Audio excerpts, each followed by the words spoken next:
দোয়া করার পরে মুখে হাত মাসা করা যাবে কি, বা যদি কেউ অভ্যাসগতভাবে করে তাহলে কি গুনাহ হবে? এই দোয়া সম্পর্কে হাদিস রয়েছে, হাত ওঠানোর হাদিস রয়েছে, বেশ কিছু হাদিস এবং সহিহ হাদিস রয়েছে। হাত উঠানো, হাত উঠিয়ে দোয়া করা, হাত উঠিয়ে দোয়া করা, একা একা দোয়া করা, আপনার দোয়া আপনি।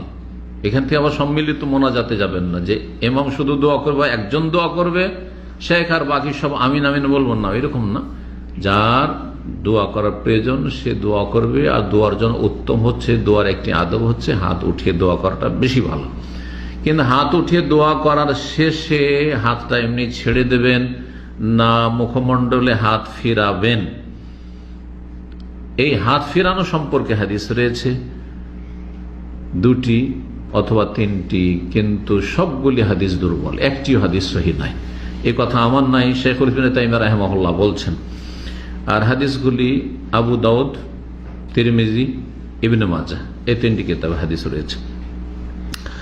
বলছেন তিনি যে ওয়াম্মা রাফুন নবী সাল্লাল্লাহু আলাইহি ওয়াসাল্লাম ইয়াদাইহি ফি দুআ, নবী সাল্লাল্লাহু আলাইহি ওয়াসাল্লামের হাত ওঠানো দোয়াতে হাত উঠিয়ে দোয়া করা, ফাকাদ জা ফিহি আহাদিসু কাসীরা সাহিহা, অনেকগুলি সহিহ হাদিস এসেছে হাত উঠিয়ে দোয়া করার, যেমনটা বললাম। ওয়া আম্মা মাসহুহু ওয়াজহু বিয়াদাইহি, কিন্তু দুটি হাত চেহারাতে ফিরানো বা হাত বুলানো শেষখানে, ফালাইসা আনহু ফিহি ইল্লা হাদিসুন আও হাদিসান, এই মর্মে একটি অথবা দুইটি হাদিস রয়েছে। দুইটি এই জন্য বলা হয়েছে ইবনে আব্বাস রাদিয়াল্লাহু তাআলা আনহু থেকে একটি হাদিস রয়েছে দুই কিতাবে, দুই রকম ভাষাতে, কিছুটা পার্থক্যের সাথে। আর আরেকটি হাদিস রয়েছে, এই দুইটি হাদিস রয়েছে লা তাকুমু বিহিমা হুজ্জা, যেটা দলিলের অযোগ্য, দলিলের যোগ্য নয়, কারণ এত দুর্বল। একটি হাদিস সম্পর্কে আল্লামা আলবানী বলছেন যায়িফুন জিদ্দান, অত্যন্ত দুর্বল। আরেকটি হাদিস সম্পর্কে বলছেন যায়িফ, একটি সহিহ হাদিস নেই। সুতরাং আমি কিন্তু নিজের কথা বলছি, আমরা আহলে হাদিসরা এবং আমি ব্যক্তিগত অনেক দিন পর্যন্ত, মদিনা আসা পর্যন্ত হাত উঠিয়ে দোয়া করে কি করতাম, মুখে হাত মলতাম, মানে হাত ফিরাইতাম।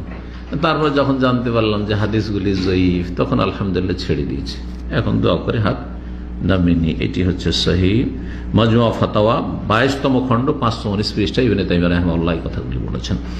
এছাড়াও যে জয়ীফ হাদিস, অত্যন্ত জয়ীফ হাদিস তিরমিজিতে রয়েছে, জয়ীফুল জামেতে আল্লামা আলবানী 4422 নম্বরে তিনি বলেছেন, উল্লেখ করেছেন।